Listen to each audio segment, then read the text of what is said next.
अगर मैं आपसे कहूं कि मंगल की बर्फ के नीचे 20 किलोमीटर चौड़ी एक झील आज भी जिंदा है, तो क्या आप यकीन करेंगे? कल्पना कीजिए, रात का सन्नाटा, आसमान में लाल चमकता तारा, मार्स, धरती का पड़ोसी, एक ऐसा ग्रह जिसने सदियों से इंसान को सोचने पर मजबूर किया। क्योंकि सवाल आज भी जिंदा है, क्या इस लाल ग्रह पर कभी पानी बहता था? और अगर पानी था तो क्या जीवन भी था?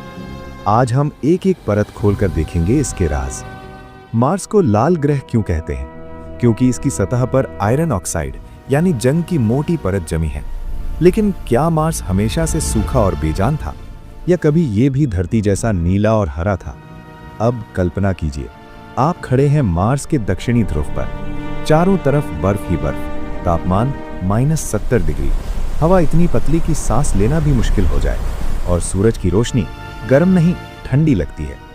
लेकिन इसी बर्फ के नीचे कुछ ऐसा है जो वैज्ञानिकों को हिलाकर रख देता है। बर्फ के नीचे 20 किलोमीटर चौड़ी एक गुप्त झील, अंधेरी, खामोश लेकिन तरल। 2018 में ईएसए का Mars explain orbiter radar signal पकड़ता है। मार्सिस इंस्ट्रूमेंट एक अजीब चमक दिखाता है, बिल्कुल वैसी ही चमक जैसी धरती की अंटार्कटिका में वोस्तोक झील से आती है।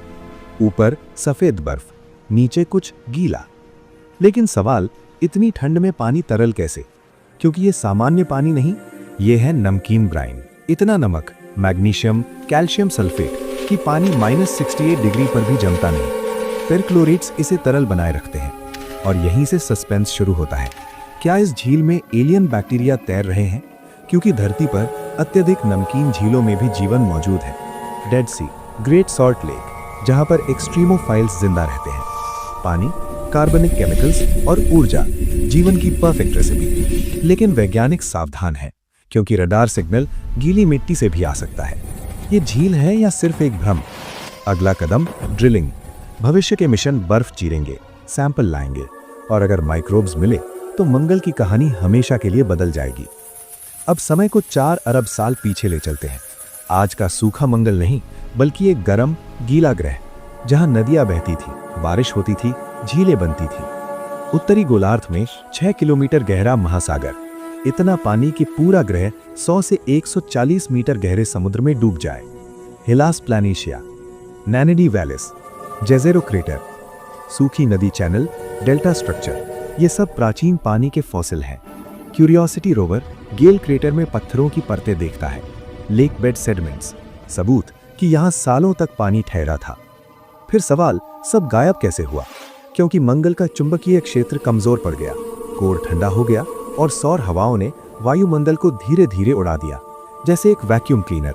पानी या तो अंतरिक्ष भाग गया या चट्टानों में कैद हो गया। आज भी हाइड्रेटेड मिनरल्स में उसके निशान हैं। उस नोएकियन दौर में संभव है माइक्रोब्स फले फूले हों, हाइड्रोथर्मल वेंट्स से ऊर्जा लेते हुए। लेकिन क्या वो खत्म हो गए, या आज भी कहीं छिपे हैं? परसिवियरेंस रोवर जेजेरो क्रेटर में खोज कर रहा है। अगर जीवाश्म मिले तो इतिहास बदल जाएगा। और कहानी यही खत्म नहीं होती, क्योंकि मंगल की सतह के नीचे समुद्र जितना पानी छिपा हो सकता है।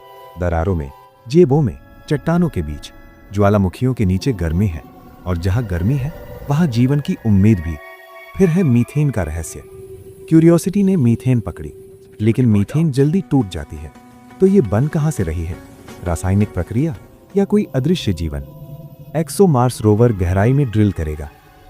लेकिन एक डर भी है, कहीं हम अपनी खोज में एलियन दुनिया को नष्ट न कर दें।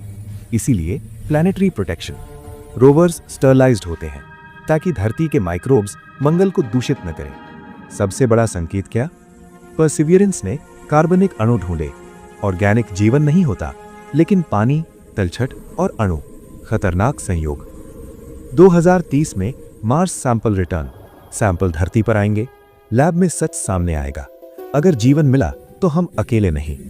तो सवाल वही है, मंगल का सच क्या है? पत्थरों में लिखी पुरानी कहानी, या किसी और दुनिया की धड़कन? आप क्या सोचते हैं? क्या अगले 10-20 साल में जीवन का पक्का सबूत मिलेगा?